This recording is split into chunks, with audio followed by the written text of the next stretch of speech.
നമസ്കാരം. ആഫ്രിക്കൻ രാജ്യങ്ങളിലൊക്കെ തന്നെ ഇപ്പോൾ വലിയ ഭീഷണി ഉയർത്തുന്ന രീതിയിലേക്ക് വളർന്നിരിക്കുകയാണ് ഐസിസ് ഭീകരർ. നൈജീരിയ പോലുള്ള രാജ്യങ്ങളിലൊക്കെ തന്നെ ഇവർ ശക്തമായ സാന്നിധ്യമാണ്. ഒരു ഭാഗത്ത് ബോക്കോ ഹറാം തീവ്രവാദികളും മറുഭാഗത്ത് ഐസിസ് തീവ്രവാദികളും ചേർന്ന് നൈജീരിയയിലെ സാധാരണക്കാരായ ജനങ്ങളുടെ ജീവിതം ദുസ്സഹമാക്കിയിരിക്കുന്ന സാഹചര്യത്തിലാണ് കഴിഞ്ഞ ദിവസം അമേരിക്ക നൈജീരിയയിലെ ഐസിസ് ക്യാമ്പുകളിലേക്ക് അതിശക്തമായ തോതിലുള്ള വ്യോമാക്രമണം നടത്തിയിരിക്കുന്നത്. എന്നാൽ ഇപ്പോൾ പുറത്തു വരുന്ന മറ്റൊരു വാർത്ത അമേരിക്ക വലിയ താമസമില്ലാതെ നൈജീരിയയിലേക്ക് അവരുടെ കരസേനയെ വിന്യസിക്കുമെന്നുള്ളതാണ്. ഇക്കാര്യം തള്ളിക്കളയാനാകില്ല എന്നാണ് നൈജീരിയൻ വിദേശകാര്യമന്ത്രി തന്നെ ചൂണ്ടിക്കാട്ടുന്നത്. കഴിഞ്ഞ ദിവസം ഡൊണാൾഡ് ട്രംപ് പറഞ്ഞത് നൈജീരിയയിലെ ക്രൈസ്തവർക്ക് നേരെ ഐസിസ് തീവ്രവാദികൾ നടത്തുന്ന ആക്രമണം ഒരു കാരണവശാലും അംഗീകരിക്കാൻ കഴിയുകയില്ല എന്നും സമാധാനപ്രിയരായ സ്വസ്ഥമായി ജീവിക്കുന്ന ക്രൈസ്തവരെ നിരന്തരമായി ആക്രമിക്കുന്ന ഐസിസിനെ പൂർണ്ണമായും ഇല്ലാതാക്കും എന്നുമാണ് ട്രംപ് പറഞ്ഞത്. എന്നാൽ ഇതിനോട് ചെറിയ തോതിലുള്ള ഒരു വിയോജിപ്പ് നൈജീരിയൻ വിദേശകാര്യമന്ത്രി വ്യക്തമാക്കിയിട്ടുണ്ട്. എന്നാൽ വിദേശകാര്യമന്ത്രി നദർ പറയുന്നത് അമേരിക്കയുടെ ആക്രമണം ഐസിസ് എന്ന ഭീകര സംഘടനയെ മാത്രം ലക്ഷ്യമിട്ടുള്ളതാണ്, അതല്ലാതെ ക്രൈസ്തവരുടെ ജീവിതം ഇല്ലാതാക്കുന്ന ഐസിസ് തീവ്രവാദികളെ ഇല്ലാതാക്കാനല്ല, ജനങ്ങളുടെ എല്ലാ വിഭാഗങ്ങളിൽപ്പെട്ട ജനങ്ങളുടെയും സമാധാനം ആഗ്രഹിക്കുന്ന നൈജീരിയൻ സർക്കാരാണ് അമേരിക്ക നടത്തിയ ഈ ഒരു ശ്രമത്തിന് എല്ലാവിധ പിന്തുണയും അനുമതി നൽകിയത് എന്നാണ്. അതല്ലാതെ ഇതിനെ അത്തരത്തിൽ വർഗീയമായി അല്ലെങ്കിൽ ജാതീയമായി കൂട്ടിക്കെട്ടുന്നതിനോട് തങ്ങൾക്ക് യോജിപ്പില്ല എന്നാണ് നൈജീരിയൻ സർക്കാർ ഇപ്പോൾ വ്യക്തമാക്കിയത്. ഡൊണാൾഡ് ട്രംപിനെ സംബന്ധിച്ചിടത്തോളം അദ്ദേഹം അതിരൂക്ഷമായ ഭാഷയിലാണ് ഈ തീവ്രവാദികളെ വിമർശിച്ചത്. മാത്രവുമല്ല, ഈ ആക്രമണത്തിൽ കൊല്ലപ്പെട്ട ഐസിസ് തീവ്രവാദികൾക്ക് ക്രിസ്മസ് ആശംസകളും ട്രംപ് കളിയാക്കി നേർന്നിരുന്നു. ഏതായാലും നൈജീരിയയെ സംബന്ധിച്ചിടത്തോളം വളരെ സമാധാനപരമായി ജീവിച്ചിരുന്ന ഒരു രാജ്യമായിരുന്നു അവിടം. ഒരു കാലത്ത് വളരെ എണ്ണ കൊണ്ടും മറ്റും സമ്പന്നമായിരുന്ന ആ രാജ്യത്ത് വിദേശ രാജ്യങ്ങളിൽ നിന്നൊക്കെ തന്നെ നിരവധി പേരാണ് ജോലിക്കായി എത്തിയിരുന്നത്. അവർക്ക് വലിയ തോതിലുള്ള ശമ്പളം നൽകുന്നതും അതുപോലെ ഗൾഫ് രാജ്യങ്ങളെപ്പോലെ തന്നെ വളർന്നു വരാൻ സാധ്യതയുണ്ടായിരുന്ന രാജ്യമായിരുന്നു നൈജീരിയ. എന്നാൽ പിന്നീട് അവിടെ തീവ്രവാദ സംഘടനകളും അതുപോലെ മറ്റ് ആഭ്യന്തര കലഹങ്ങളും അസ്ഥിരമായ സർക്കാരുകളുമൊക്കെ ചേർന്നാണ് ആ രാജ്യത്തെ വളരെ ബുദ്ധിമുട്ടിലാക്കി മാറ്റുന്ന ഒരവസ്ഥയിലേക്ക് കൊണ്ടുവന്ന് എത്തിച്ചത്. ഇതിൻ്റെയൊക്കെ ഫലമായി നൈജീരിയയിൽ ഇപ്പോൾ യാതൊരു തരത്തിലുമുള്ള സമാധാനം നിലനിൽക്കുന്നില്ല. ബോക്കോ ഹറാം തീവ്രവാദികളാണ് ഒരു വശത്ത് ഭീഷണി ഉയർത്തുന്നത്.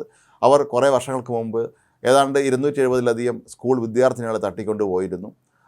അതുപോലെ നിരന്തരമായി സ്കൂളുകളും മറ്റും ആക്രമിച്ച് അവിടുത്തെ കുട്ടികളെ തട്ടിക്കൊണ്ടുപോയി ബന്ദിയാക്കി പണം വാങ്ങുന്ന രീതിയൊക്കെയാണ് അവർ പിന്തുടരുന്നത്. എന്നാൽ ഐസിസ് ആകട്ടെ മറ്റു രാജ്യങ്ങളിലൊന്നും തന്നെ നിൽക്കക്കളിയിലതായ സാഹചര്യത്തിലാണ് പിന്നീട് അവർ പതുക്കെ ആഫ്രിക്കൻ രാജ്യങ്ങളിലേക്ക് ശ്രദ്ധ കേന്ദ്രീകരിക്കുന്നത്. കാരണം ഇവിടെ തങ്ങൾക്ക് സുരക്ഷിതമായി പ്രവർത്തിക്കാൻ കഴിയും എന്ന് അവർക്കറിയാം. കാരണം ഈ ആഭ്യന്തര കലഹങ്ങളും ദാരിദ്ര്യവും ബുദ്ധിമുട്ടും ഒക്കെ കൊണ്ട് വലയുന്ന സുഡാൻ, നൈജീരിയയൊക്കെ പോലുള്ള രാജ്യങ്ങളിലൊക്കെ തന്നെ തങ്ങൾക്ക് താവളം ഉറപ്പിക്കാൻ അവിടുത്തെ സാധാരണക്കാരായ ജനങ്ങളെ ഭീഷണിപ്പെടുത്തി അവരെ അല്ലെങ്കിൽ കൊല്ലാനും അവരെ ഭീകരമായി ഉപദ്രവിക്കാനും ഒക്കെ തന്നെ തങ്ങൾക്ക് കഴിയുമെന്നും അത്തരത്തിൽ വലിയ തോതിൽ പണം തട്ടിയെടുക്കാനും അങ്ങനെ തീവ്രവാദ പ്രവർത്തനങ്ങൾ മറ്റു രാജ്യങ്ങളിലേക്ക് വ്യാപിപ്പിക്കാനും ഒക്കെ ഇവിടെ നിന്ന് ലഭിക്കുന്ന പണം ഉപയോഗിക്കാൻ കഴിയുമെന്നുമാണ് ഈ ഐസിസ് ഭീകരവാദികൾ മനസ്സിലാക്കിയിരുന്നത്. അതിൻ്റെ അടിസ്ഥാനത്തിലാണ് അവർ നിരന്തരമായി ആഫ്രിക്കൻ രാജ്യങ്ങളിലൊക്കെ തന്നെ ഈ ആക്രമണം നടത്തുന്നത്. ഇപ്പോൾ സുഡാനിലെ കാര്യവും നമുക്കറിയാം. സുഡാനിലും വലിയ തോതിലുള്ള അതിക്രമങ്ങളാണ് നടന്നുകൊണ്ടിരിക്കുന്നത്. ആയിരക്കണക്കിന് ആളുകളെയാണ് ഇവർ കൊന്നു തള്ളുന്നത്.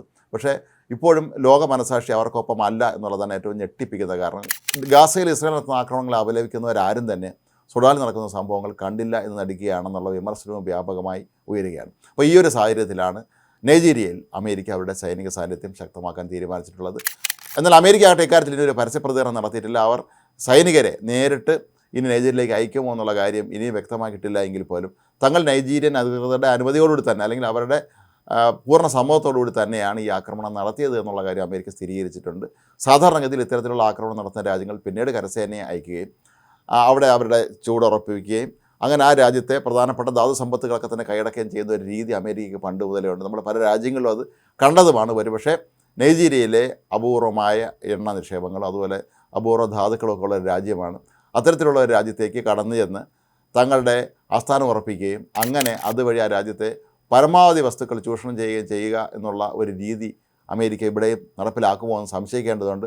യുക്രൈനിൽ ഇപ്പോൾ സംഭവിക്കുന്നത് അതാണ്. റഷ്യ യുക്രൈൻ യുദ്ധത്തിൽ യുക്രൈൻ എല്ലാവിധ സഹായവും നൽകിയിട്ട് ഇപ്പോൾ അതിന് പകരമായി യുക്രൈൻ്റെ ഈ ധാതു സമൃദ്ധമായ മേഖലകളെല്ലാം തന്നെ എഴുതി വാങ്ങുന്ന രീതിയാണ് ഡൊണാൾഡ് ട്രംപ് സ്വീകരിച്ചിട്ടുള്ളത്. മറ്റ് പല രാജ്യങ്ങളിലും ഇതേ രീതി തന്നെയാണ് അവർ പിന്തുടരുന്നതും. ഇപ്പോൾ പാകിസ്ഥാനിലെ ബലൂചിസ്ഥാനിലും അമേരിക്ക ഇത്തരത്തിലുള്ള ചില നീക്കങ്ങൾ നടത്തുന്നുണ്ട്. അതിനെതിരെ അവിടെ ശക്തമായ പ്രതിഷേധം ഉയരുന്നുണ്ട്. പക്ഷേ ഐസിസ് തീവ്രവാദികളെ ഉന്മൂലനം ചെയ്യുക എന്നുള്ളതിന് ലോകത്തെ എല്ലാ രാജ്യങ്ങളും അവർക്ക് പിന്തുണ നൽകുമെന്നുള്ളത് ഉറപ്പാണ്. ഹമാസും അതുപോലെ മറ്റ് തീവ്രവാദ സംഘടനകളൊക്കെ തന്നെ വിവിധ രാജ്യങ്ങളിൽ നടത്തുന്ന തീവ്രവാദ പ്രവർത്തനങ്ങൾക്കെതിരെ അമേരിക്ക സ്വീകരിക്കുന്ന നിലപാടിനെ മിക്കവാറും എല്ലാ രാജ്യങ്ങളും തന്നെ അംഗീകരിക്കുന്നതാണ് പതിവ്. അതുപോലെ ഐസിസിനെ നേരിടുന്നതിന് വേണ്ടി അമേരിക്കൻ സൈന്യം നൈജീരിയയിൽ നേരിട്ട് ഇറങ്ങിയാലും അവിടെ കളത്തിലിറങ്ങി അവർക്കെതിരായ ശക്തമായ ആക്രമണം നടത്തിയാലും അതിനെ എല്ലാവരും പിന്തുണയ്ക്കാൻ തന്നെയാണ് സാധ്യത. ഏതായാലും ഡൊണാൾഡ് ട്രംപ് രണ്ടും കൽപ്പിച്ച് തന്നെയാണ് ഇപ്പോൾ ഇറങ്ങിയിട്ടുള്ളത്.